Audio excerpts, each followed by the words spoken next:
Assalamualaikum warahmatullahi wabarakatuh. Selamat pagi semuanya teman-teman.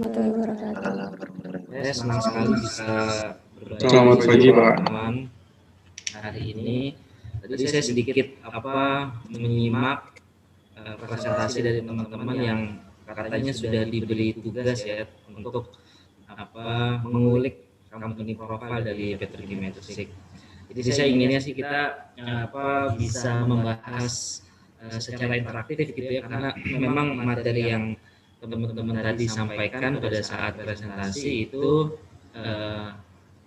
hampir menyerupai company profile Petrokimia saat ini.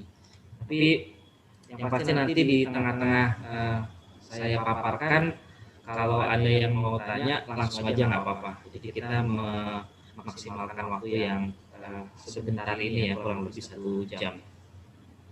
Oke, saya mulai. Ini yang paling jauh dari luar Jawa, dari provinsi apa ya? Sumatera, Pak. Sumatera mana, Mas? Palembang. Oh, Ada Jambi juga. ya. Dari Indonesia Timur ada nggak nih? Saya dari Ambon, Maluku.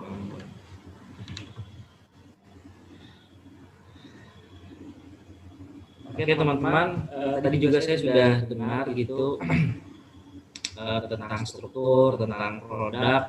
Saya pikir kita tidak perlu membahas detail soal itu karena itu teknis sekali. Jadi teman-teman nanti bisa cari tahu. Kita ada aplikasi namanya Petro Expert yang mengupas secara rinci produk, kandungan, manfaat dan lain-lain. Itu bisa di-download di apps sama di gadget teman-teman ya gitu. Jadi yang pertama saya mau sampaikan bahwa Petrokimia Gresik ini di usianya yang 48 tahun ini sebetulnya didirikan, konsepnya adalah untuk mensejahterakan petani teman-teman. Dari banyak peserta ini ada yang dari keluarga petani nggak?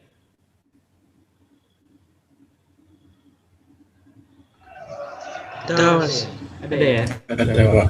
Ada, Pak.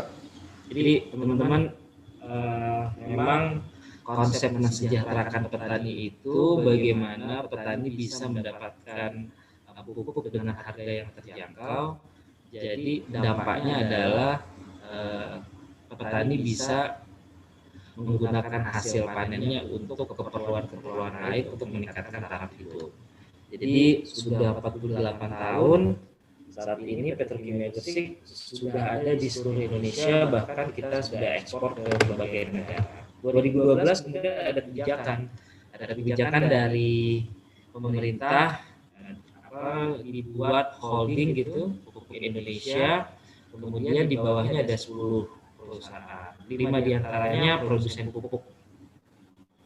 Jadi teman-teman sebagai gambaran pupuk kebutuhan saat ini berdasarkan pencatatan dari Kementerian Pertanian itu kebutuhannya adalah 23 juta ton ya petani di seluruh Indonesia per tahun.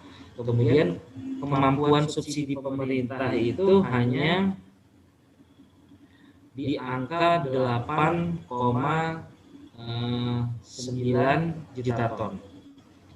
Jadi kalau teman-teman yang anaknya petani mungkin atau mungkin di rumah saudaranya atau pernah baca berita pupuk itu langka, itu sebetulnya hanya narasi media teman-teman. Pupuk itu nggak langka, pupuk kurang. Itu yang lebih tepat.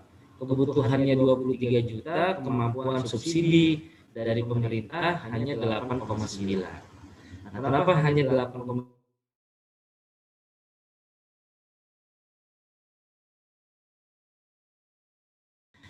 Didikan, gas, bensin gitu kan, jadi kesehatan, jadi macam-macam. Jadi APBN kan dibagi-bagi. Jadi memang kendala yang dirasakan oleh petani itu kurangnya pupuk. Tapi memang Petrokimia Gresik melihat kondisi itu karena filosofi dibangunnya untuk mensejahterakan petani, kita buat pupuk non subsidi. Jadi saya akan sedikit mengulas apa materi-materi yang mungkin tidak dikulik ya sama teman-teman berdasarkan tugas yang diberikan gitu. Jadi 5 produsen pupuk yang di bawah naungan Pupuk Indonesia ini sudah dibagi-bagi wilayahnya. Jadi kita tersentralisasi saat ini penyaluran, pendistribusian itu di bawah kendali penuh Pupuk Indonesia. Jadi kita sekarang adalah anak perusahaan dari Pupuk Indonesia. Kemudian kalau untuk produsen pupuk ada di Gresik, ada di Cikampek, ada di Kalimantan, ada di Aceh sama di Palembang. Kemudian kalau lihat struktur ini share screen-nya jelas ya teman-teman ya? Jelas Pak. Jelas Pak. Jadi kalau yang rekin ini rekayasa industri, dia fokus terhadap pembuatan infrastruktur, peralatan, kemudian kebutuhan pabrik gitu ya, fabrikasi juga. Kemudian Mega Eltra ini trading. Kemudian sebelahnya ini Pupuk Indonesia Logistik, ini fokusnya kepada shipping, pengiriman. Jadi kita punya kapal sendiri untuk bisa kirim lintas provinsi atau pengiriman ke luar negeri. Kalau Pupuk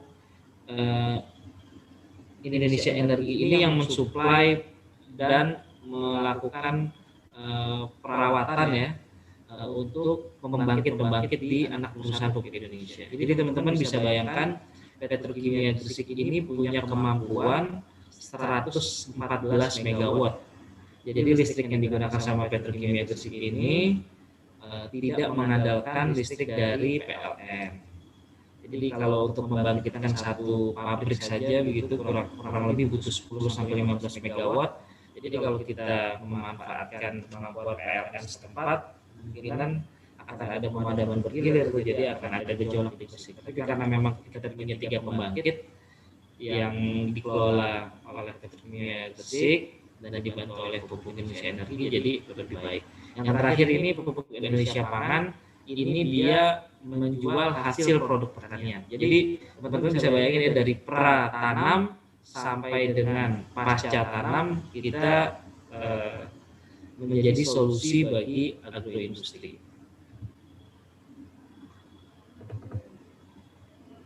Tadi ini juga sudah dibahas ya, saya tadi dengar beberapa teman-teman sudah membahas anak perusahaan dan joint venture gitu, karena memang aset kita sangat besar, jadi kita melibatkan banyak entitas bisnis yang lain ya, jadi membangun perusahaan-perusahaan lain untuk menunjang kebutuhan petani yang tidak hanya pupuk, ada pestisida, kemudian ada perusahaan yang fokus sebagai formulator yang kerjasama dengan Jepang.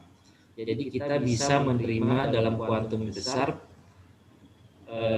produk pertanian yang diinginkan oleh customer, klien sih biasanya. Kita perusahaan-perusahaan besar kalau ingin membuat satu produk pertanian, pestisida atau yang lainnya, dia tinggal pesan ke Petrokimia Gresik dengan kuantum yang tertentu, nanti kita bisa bikin itu di Petrokimia kayak. Kemudian juga kita bahan bakunya saat ini kita impor. Nah, pertanyaan kritis biasanya dari eksternal itu, kok bahan bakunya impor? Iya, kita punya sumber belerang tuh di Banyuwangi. Kita juga banyak tempat-tempat yang bisa ditambang tuh belerangnya. Tapi sampai saat ini kebutuhan kita untuk menghasilkan 5 juta ton pupuk dari kebutuhan 8, jadi teman-teman kebutuhannya itu 8,9 ya, katakan 9 juta ton pupuk subsidi. Pupuk subsidi itu harganya paling mahal sebelum ada kenaikan itu hanya 2.300. Saya yakin 2.300 rasanya nggak mungkin bisa akan tuh ya kalau di kantin kampus ya per kilonya tuh. Kalau paling murah harga pupuknya per kilo Rp500.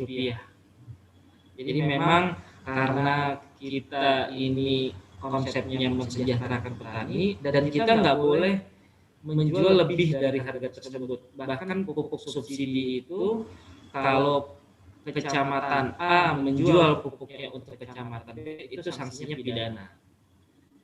Jadi memang dari katakan ya dari 9 juta ton Petrokimia Gresik dipercaya oleh pemerintah melalui mandat pupuk Indonesia memproduksi 5 juta ton. Jadi saya pikir teman-teman patut bersyukur ya bisa magang di Petrokimia Gresik, perusahaan strategis negara yang punya kepentingan untuk menjaga ketahanan pangan nasional. Jadi nanti ini kan magangnya bakal online ya teman-teman, lebih banyak proaktif aja sama pembimbingnya, nanti tanya, gali informasi sebanyak-banyaknya. Oke. Ini tadi juga saya juga ada lihat slide ya. 500 kita tuh lebih dari 500 hektar, kita punya 31 pabrik yang terintegrasi. Saat ini 60 atau 70% karyawan di PT Petrokimia Gresik itu milenial. Jadi teman-teman di sini ada yang punya cita-cita jadi petrokimia nggak? Nggak ada ya? Ada Pak, ada. Ada Pak. Ada Pak, ada. Ada Pak. Amin. Jadi kita dengan kondisi saat ini, dengan wabah yang banyak mengganggu perusahaan, Petrokimia Gresik tidak boleh berhenti produksi. Kita 24 jam. Jadi memang dibagi begitu, meskipun ada pengurangan-pengurangan, kita harus bekerja lebih ekstra. Jadi kebutuhan pupuk petani nggak bisa ditunda, meskipun ada pandemi. Kemudian teman-teman juga harus menyesuaikan dengan protokol kesehatan. Tapi mandat dari pemerintah untuk mencapai target nggak bisa ditunda. Ngomongin distribusi, ngomongin produksi, ngomongin pemasaran, itu nggak boleh berhenti meskipun kondisinya seperti ini. Jadi teman-teman kalau bayangannya lebih dari 500 hektar itu ya, kalau teman-teman tahu Tugu Monas tuh, itu kalau ditanam di lahan seluas ini tuh kurang lebih ada 2.500. Jadi teman-teman bisa bayangin lebih dari 500 hektar seperti itu. Jadi dengan kita punya di sini belt conveyor yang cukup panjang ya teman-teman, itu kalau ditarik garis lurus itu panjangnya dari Gresik sampai Surabaya sekitar lebih dari 20 km karena memang banyak sekali.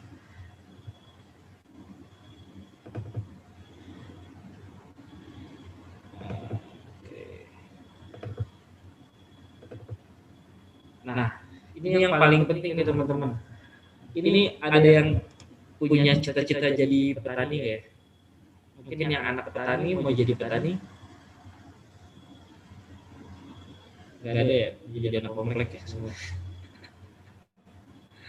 Jadi gini teman-teman, saat ini berdasarkan survei kami di Petrokimia Gresik, setiap karyawan baru itu terakhir di angkatan saya itu masuk dan tinggal bersama petani dalam waktu beberapa bulan. Kami riset tuh. Kami ditugasi untuk masuk ke 400 rumah tangga petani.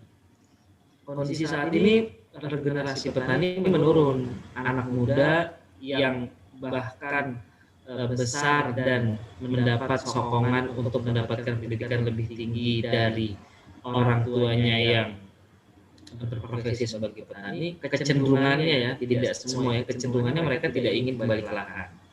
Itu yang pertama. Yang kedua, karena memang regenerasinya semakin menurun, ke fenomenanya yang terjadi lahannya kalau nggak dijual, kalau nggak disewakan. Jadi kalau lahannya dijual, itu kemungkinan akan ditanami beton, akan berubah konversi lahan ya, konversi lahan berubah menjadi perumahan. Kemudian kalau banyak sekali fenomena ini terus terjadi, kemungkinan kegiatan importasi dari luar negeri untuk kebutuhan pangan akan semakin tinggi. Jadi kita akan ketergantungan. Kemudian oh ya Pak, petani itu taraf hidupnya mungkin nggak baik, nggak juga. Kita banyak ketemu petani muda yang tajir melintir, lebih tajir daripada karyawan BUMN. Konsep pertanian selama Indonesia butuh pangan, konsep pertanian nggak bakal mati. Sebenarnya kayak gitu. Jadi memang bahkan di Petrokimia Gresik ini teman-teman tahu kita sudah menggelontorkan lebih dari puluhan miliar untuk membantu orang yang tertarik sama bisnis pertanian. Jadi kita ada dana kemitraan, itu amanat undang-undang. Kita bisa kasih pinjaman lunak selama 6 bulan, tidak ada grace periodnya ya, baru bulan ke-6 bisa mulai menyicil. Kemudian itu sangat rendah, hanya 2% apa kalau nggak salah itu ininya tambahan cicilan setiap bulan. Nah dari situ orang yang mau bisnis pertanian yang mengirimkan bisnis plan dan proposal ke Petrokimia Gresik setelah di review itu bisa tuh. Jadi konsep regenerasi petani ini sebenarnya jangan berpikir teman-teman turun ke lahan macul, enggak. Jadi bagaimana meningkatkan produktivitas. Dari konsep pemupukan kita sudah lakukan banyak sosialisasi, tidak sedikit juga yang berhasil. Banyak dan pernah dalam luasan 1 hektar padi yang tadinya hanya 6 ton atau 4-6 itu bisa sampai 9. Jadi sebenarnya bagaimana cara mengolah lahannya. Kalau teman-teman pernah mungkin mendengar Tani Hub ya, kemudian Tani Joy gitu, yang banyak ads-nya tuh di YouTube atau di Instagram, mereka justru memanfaatkan teknologi itu jadi orang tengah di antara kebutuhan dan persediaan. Jadi kan memang kondisinya kalau teman-teman gini, sederhananya gini ya, kalau kita bisa ngambil langsung dari petani dengan harga yang baik, ya, kemudian bisa langsung create market ke ibu-ibu komplek, ke tetangga segala macam begitu, itu membantu petani itu. Nah, teman-teman tuh terlibat dalam bisnis pertanian.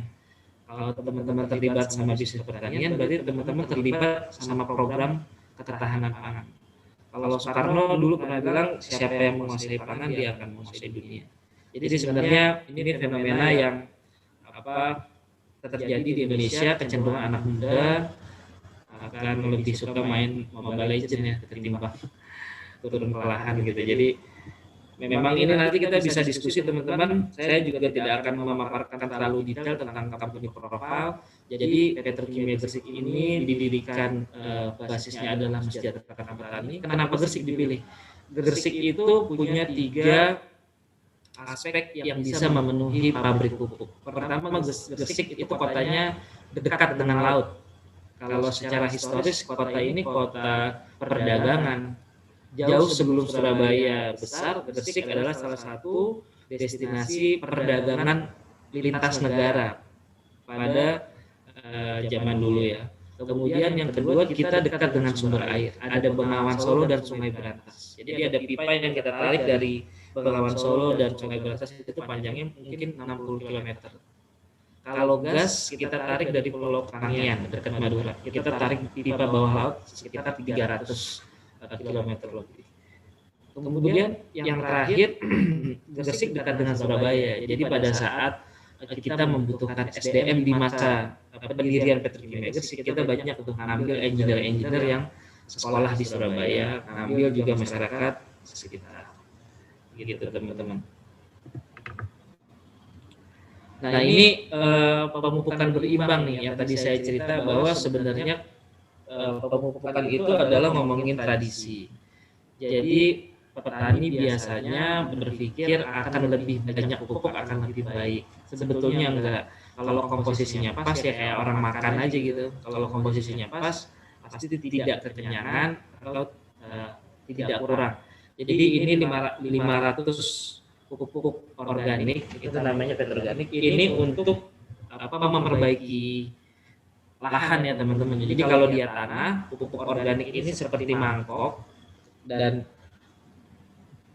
tanah itu ibarat mangkok. Nah, pupuk organik ini memperbaiki mangkoknya ini kita anggap bolong-bolong ya gitu. Jadi setiap kali dipupuk tidak akan berguna, akan larut gitu. Nah, dengan adanya pupuk organik ini memperbaiki lahan, jadi lahannya subur, menyerap pupuk NPK dan pupuk ureanya jadi maksimal. Kalau penyerapan terhadap pupuk NPK dan ureanya maksimal, produktivitasnya meningkat.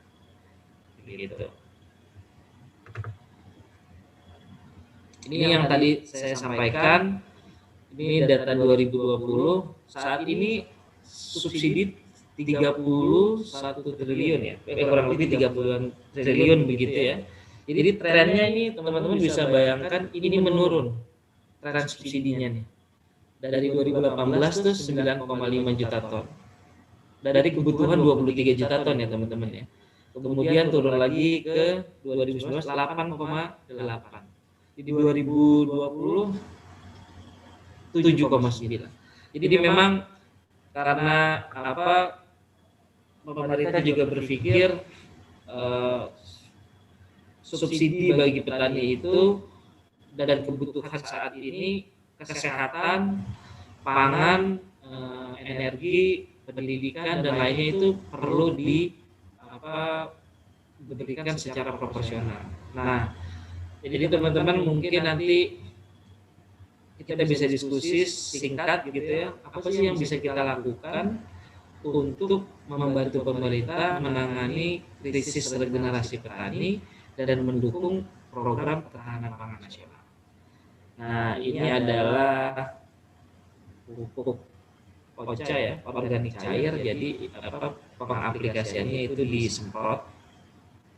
Jadi kalau teman-teman nanam tanaman di tanah yang kecil atau punya halaman atau mungkin di kampung halaman, ini bisa pakai pupuk ini nih, bisa rekomendasikan ke kerabatnya, ke keluarganya. Jadi ada 2 pupuk yang tadi dibahas juga sama teman yang presentasi, itu ada pupuk subsidi dan non subsidi ya. Jadi pupuk subsidi itu teman-teman nggak mungkin bisa beli kalau tidak tergabung dalam kelompok tani. Jadi kalau teman-teman punya uang sekalipun meskipun mampu nggak mungkin bisa beli. Jadi itu harus tergabung dalam kelompok tani yang pertama. Kedua, mengumpulkan ERDKK dan lahannya tidak boleh lebih dari 0,2 hektar. Jadi petani yang hajir nggak boleh itu dapat pupuk subsidi. Jadi petani yang dianggap punya lahannya terbatas, kemudian tergabung dalam kelompok tani, isi ERDKK, terdata di Kementerian Pertanian baru bisa beli pupuk subsidi dengan harga yang sangat murah. Kalau non subsidi teman-teman bisa beli banyak sekali, kita punya varian pupuk. Ini pupuk cair ini teman-teman bisa baca keterangannya. Kalau untuk cabai aja ini dari 5,24 ton per hektar menjadi 8. Jadi peningkatannya produktivitasnya tuh ini ya cukup signifikan ya. Artinya untuk bisnis pertanian akan sangat menguntungkan. Begitu juga dengan tanaman yang lain. Nah, ini kita punya kebun percobaan di Gresik ya. Ini luasnya kurang lebih 7 hektar. Jadi biasanya kalau tidak pandemi ini kita setahun sekali undang masyarakat masuknya gratis, bisa petik sayur langsung, petik buah langsung, dan di situ ada kafe ya, cukup instagramable ya. Jadi saat ini belum kita buka untuk umum karena situasi pandemi. Jadi konsepnya ini adalah eko agrowisata begitu. Jadi teman-teman atau tamu-tamu yang datang, tamu-tamu perusahaan atau masyarakat sekitar atau siapapun yang datang bisa sambil makan dan juga bisa dapat informasi tentang pertanian. Di situ ada klaster-klaster ya, ada klaster tanaman pangan, ada klaster perkebunan, ada klaster ikan, begitu. Dan kita juga ada penangkaran ada beberapa hewan. Oke teman-teman, cukup. Mungkin kita bisa 3 pertanyaan dulu. Langsung saja mic-nya diaktifkan. Terima kasih. Ya, baik teman-teman, silakan yang mau bertanya langsung saja open mic dan bisa langsung disampaikan ke Bapak Arafat.